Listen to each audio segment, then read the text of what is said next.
یہ ملک نہ صرف قائم رہنے بلکہ دنیا عالم میں نمایاں مقام حاصل کرنے کے لیے معرض وجود میں آیا۔ نا اتفاقی اور انتشار ملک کو اندر سے کھوکھلا کر کے بیرونی جارحیت کے لیے راہ ہموار کر دیتے ہیں۔ قوم کا پاک فوج پر غیر متزلزل اعتماد ہمارا سب سے قیمتی اثاثہ ہے۔ افواج پاکستان کو کمزور کرنا پاکستان کو کمزور کرنے کے مترادف ہے۔ پاکستان کا مستقبل روشن و تابناک ہے۔ اگر تم شریعت اسلام کو نہیں مانتے، آئین پاکستان کو نہیں مانتے، تو ہم بھی تمہیں پاکستانی نہیں مانتے۔ پاکستان کو کمزور کرنے کی اجازت کبھی نہیں دی جائے گی۔ ہم افغانستان کے ساتھ بہت اچھے تعلقات رکھنے کے خواہاں ہیں۔ قابل قدر مہمانان گرامی، خواتین و حضرات اور اس پریڈ میں موجود پرعزم کیڈٹس، السلام علیکم۔ پاکستان کے یوم آزادی کے عظیم موقع پر میں آپ تمام کو دل کی گہرائیوں سے مبارکباد پیش کرتا ہوں۔ یہ لمحات خوشی منانے کے ساتھ ساتھ اللہ تعالیٰ کا شکر بجا لانے کے بھی ہیں کہ اس ذات باری تعالیٰ نے ہمیں پاکستان کی صورت میں آزادی کی عظیم نعمت سے نوازا اور حوصلہ، ہمت اور طاقت عطا کی کہ ہم نہ صرف اس مملکت خدا داد کا دفاع کر سکیں بلکہ اس مسلمہ حقیقت کو آنے والی نسلوں کے لیے ایک کامیاب اور عظیم مثال بنا سکیں۔ خواتین و حضرات، ہمارے قومی شعور کی بنیاد نظریہ پاکستان ہے جو دو قومی نظریہ پر مبنی ہے۔ اس تاریخی اور دائمی نظریے نے بر صغیر کے مسلمانوں کو ایک علیحدہ شناخت، ثقافت اور تہذیب قائم کرنے کا موقع فراہم کیا۔ قیام پاکستان کا مقصد محض ایک جغرافیائی خطے کا حصول نہ تھا بلکہ ایک ایسی فلاحی ریاست کا قیام تھا جہاں اسلام کے سنہری اصولوں کی بنیاد پر معاشرہ امن و سلامتی اور افہام و تفہیم سے مسلمانوں اور اس میں موجود تمام تر دوسرے مذاہب کے لوگوں کو آزادی اور تحفظ میسر کر سکے۔ آزادی پاکستان علامہ محمد اقبال کی مدبرانہ سوچ، قائد اعظم محمد علی جناح کی عظیم قیادت اور بر صغیر کے لاکھوں مسلمانوں کی بے لوث قربانیوں کا ثمر ہے۔ یہ ملک نہ صرف قائم رہنے بلکہ دنیا عالم میں نمایاں مقام حاصل کرنے کے لیے معرض وجود میں آیا۔ اسی مناسبت سے قائد اعظم کے تاریخی الفاظ انتہائی اہم ہیں جو کہ میں دہراتا ہوں۔ We have undoubtedly achieved Pakistan, and that too without war, practically peacefully, by moral and intellectual force, and with the power of the pen, which is no less mightier than that of the sword. And so our righteous cause has triumphed.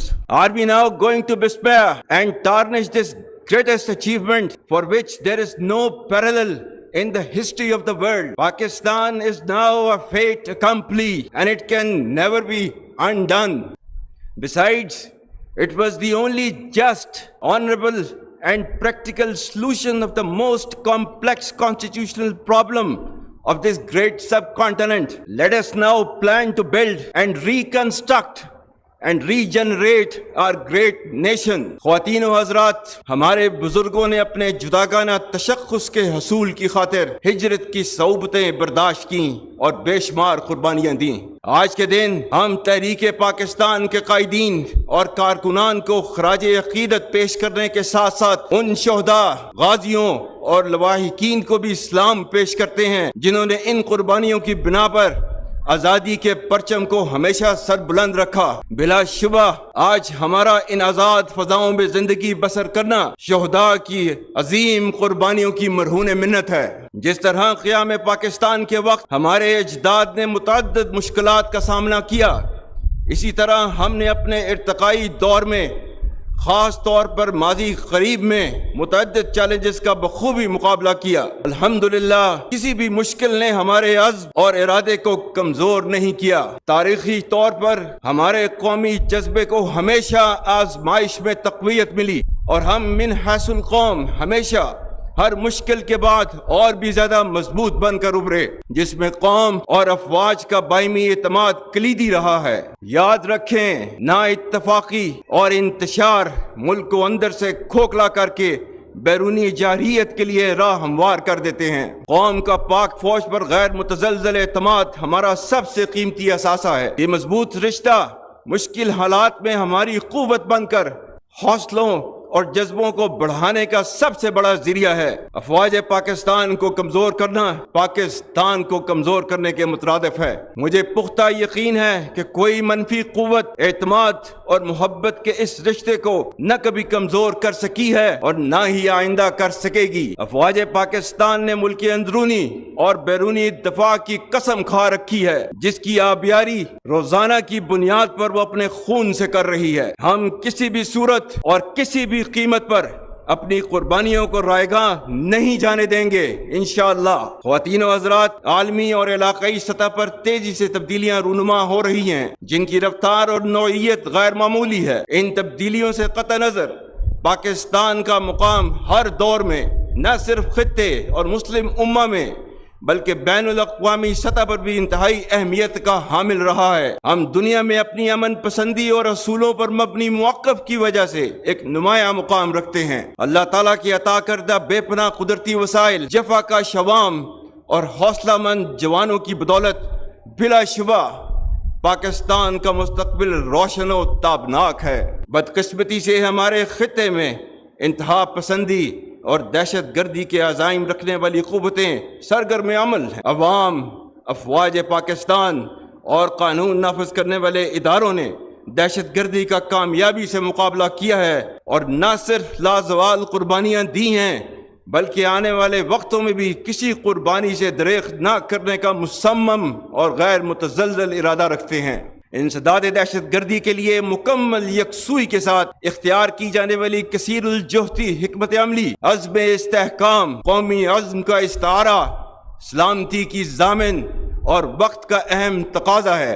آج ہمارے خیبر پختونخوا صوبے میں بالخصوص فتنہ الخارج المعروف تحریک طالبان پاکستان کی ریاست اور شریعت مخالف کارروائیوں کی وجہ سے دہشت گردی کے فتنہ نے دوبارہ سر اٹھایا ہے، جس کی سرکوبی کے لیے افواج پاکستان اور تمام قانون نافذ کرنے والے ادارے ہمہ وقت برسر پیکار ہیں۔ اسی فتنہ کے بارے میں چند دن پہلے علماء و مشائخ کرام سے بات کرتے ہوئے میں نے کہا تھا کہ اگر تم شریعت اسلام کو نہیں مانتے، آئین پاکستان کو نہیں مانتے، تو ہم بھی تمہیں پاکستانی نہیں مانتے۔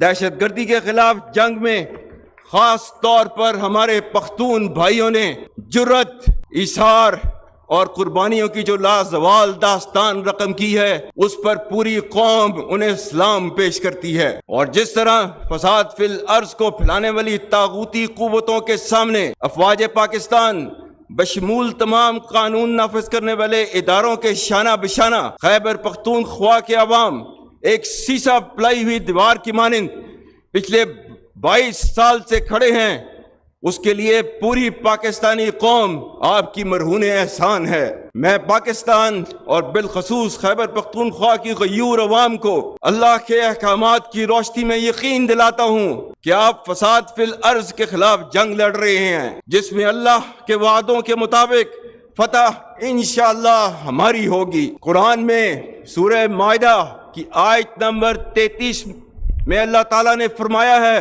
انما جزاء الذین یحاربون اللہ ورسولہ ویسعون فی الارض فسادا ان یقتلوا او یصلبوا او تقطع ایدیہم وارجلہم من خلاف او ینفوا من الارض ذالک لہم خزی فی الدنیا وَلَهُمْ فِي الْآخِرَةِ عَذَابٌ عَظِيمٌ۔ اور اس کا ترجمہ ہے، بے شک جو لوگ اللہ اور اس کے رسول سے جنگ کرتے ہیں اور زمین میں فساد انگیزی کرتے ہیں، ان کی سزا یہی ہے کہ وہ قتل کر دیے جائیں یا سولی چڑھا دیے جائیں یا کاٹ دیے جائیں ان کے ہاتھ اور پاؤں مخالف سمتوں سے، یا نکال دیے جائیں وہ اپنے ملک سے۔ یہ ان کے لیے رسوائی ہے دنیا میں اور ان کے لیے آخرت میں عذاب عظیم ہے۔ اور سورہ مائدہ کی آیت 56 میں اللہ تعالیٰ فرماتا ہے، اور یہ جنگ جو اس کے راستے میں لڑ رہے ہوتے ہیں ان کو فتح کی نوید دیتا ہے، فَإِنَّ حِزْبَ اللَّهِ هُمُ الْغَالِبُونَ، بے شک اللہ کی جماعت ہی غالب رہے گی۔ اور سورہ آل عمران آیت نمبر 139 140، جس میں اللہ تعالیٰ نے نہ صرف فتح کے بارے میں بتایا ہے، یہ بھی کہا ہے کہ مایوسی نہیں دکھانی اس جنگ کے اندر۔ اللہ تعالیٰ نے فرمایا ہے وَلَا تَهِنُوا وَلَا تَحْزَنُوا وَأَنْتُمُ الْأَعْلَوْنَ إِن كُنتُم مُّؤْمِنِينَ إِن يَمْسَسْكُمْ قَرْحٌ فَقَدْ مَسَّ الْقَوْمَ قَرْحٌ مِثْلُهُ وَتِلْكَ الْأَيَّامُ نُدَاوِلُهَا بَيْنَ النَّاسِ، اور اس کا ترجمہ ہے اور کمزور نہ پڑو اور غم نہ کرو، تم ہی غالب ہوگے اگر تم مومن ہو۔ اگر تمہیں زخم لگے ہیں تو تمہارے مخالف بھی تو ایسے ہی زخمی ہوئے ہیں۔ ہم دنوں کو لوگوں کے درمیان بدلتے رہتے ہیں، اس لیے خیبر پختونخوا کے بہادر بھائیوں بہنوں جوانوں، اللہ کی بابرکت ذات اور پوری قوم آپ کے ساتھ ہے، اور بہت جلد اللہ کریم ہم سب کو فتح مبین عطا کرے گا انشاءاللہ۔ یہاں پر میں صوبہ بلوچستان کا ذکر کرنا بھی لازم سمجھتا ہوں، جو نہ صرف بہادر اور حب الوطن لوگوں کا مسکن ہے بلکہ قدرتی وسائل سے مالا مال ہے۔ ہم چند عناصر جو اسے غیر مستحکم کرنے کے در پہ ہیں، ان کو جان لینا چاہیے کہ پاکستان کو کمزور کرنے کی اجازت کبھی نہیں دی جائے گی، اور پاک فوج، حکومت پاکستان اور حکومت بلوچستان کے تعاون سے اس صوبے اور اس کی غیور عوام کی سالمیت اور فلاح و بہبود کے لیے اپنا کلیدی کردار ادا کرتی رہے گی۔ افغانستان ہمارا برادر ہمسایہ اسلامی ملک ہے، جس کے لیے پاکستان اور اس کی عوام نے ان گنت قربانیاں دی ہیں، جس کی دور حاضر میں کوئی نظیر نہیں ملتی۔ ہم افغانستان کے ساتھ بہت اچھے تعلقات رکھنے کے خواہاں ہیں، اور ان کے لیے ہمارا پیغام ہے کہ فتنہ الخوارج کو اپنے درینہ خیر خواہ اور برادر ہمسایہ ملک پر ترجیح نہ دیں، اور اس فتنہ کے قلع قمع کرنے میں ہمارا ساتھ دیں، جیسا کہ پاکستان نے ہمیشہ آپ کا ساتھ دیا ہے۔ پچھلے چند سالوں سے ریاست مخالف بیرونی طاقتوں کی سرپرستی میں ڈیجیٹل دہشت گردی کی مضموم کوشش کی جا رہی ہے، جس کا مقصد جھوٹی خبروں اور پروپیگنڈے کے ذریعے قوم میں نفاق اور مایوسی پھیلانا ہے۔ تو اس ڈیجیٹل دہشت گردی کے بارے میں اللہ تعالیٰ نے کیا فرمایا ہے؟ سورہ الحجرات آیت نمبر 6، مومنوں اگر کوئی فاسق تمہارے پاس کوئی خبر لے کر آئے تو خوب تحقیق کر لیا کرو، تاکہ لوگوں کو بے جا ایذا نہ دے بیٹھو، پھر اپنے کیے پر پچھتاتے رہ جاؤ۔ پاکستان میں آزادی اظہار رائے یعنی فریڈم آف سپیچ کی آئین اجازت ضرور دیتا ہے، مگر آئین پاکستان نے اس کی واضح حد بندی بھی کر رکھی ہے۔ میں یہاں یہ بھی باور کرانا چاہتا ہوں کہ ریاستی اداروں اور عوام کے درمیان خلیج پیدا کرنے کی کوشش کرنے والے عناصر کو مایوسی کے سوا کچھ حاصل نہ ہوگا، اور اس کے نتیجے میں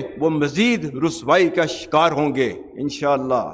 خواتین و حضرات، ہمارے آباء و اجداد نے یہ ملک قائم کر کے جو امید کی شمع جلائی، ہم اسے کبھی بجھنے نہ دیں گے انشاءاللہ۔ یاد رکھیں، مایوسی کفر ہے، اور اللہ تعالیٰ نے مسلمانوں کو مایوس ہونے سے منع کیا ہے۔ سورہ یوسف آیت نمبر 87، جس کا ترجمہ ہے اللہ کی رحمت سے مایوس نہیں ہونا، اللہ کی رحمت سے صرف کافر مایوس ہوتے ہیں۔ ملک کے 65% نوجوانوں کی طرح آپ تمام کیڈٹس کے روشن چہرے اور آنکھوں کی چمک مجھے اس عظیم قوم کے درخشاں مستقبل کی نوید دیتی ہے۔ نوجوان اپنی شخصیت میں ایمان و یقین کی قوت پیدا کر کے پاکستان کے مستحکم مستقبل کو یقینی بنائیں۔ پاکستان اللہ کا انعام ہے جو انشاءاللہ تا ابد قائم رہنے کے لیے بنا ہے، اور اس کے خیر خواہ ہمیشہ زندہ اور جاوید رہیں گے۔ آخر میں ایک بار پھر آپ سب کو یوم آزادی مبارک ہو۔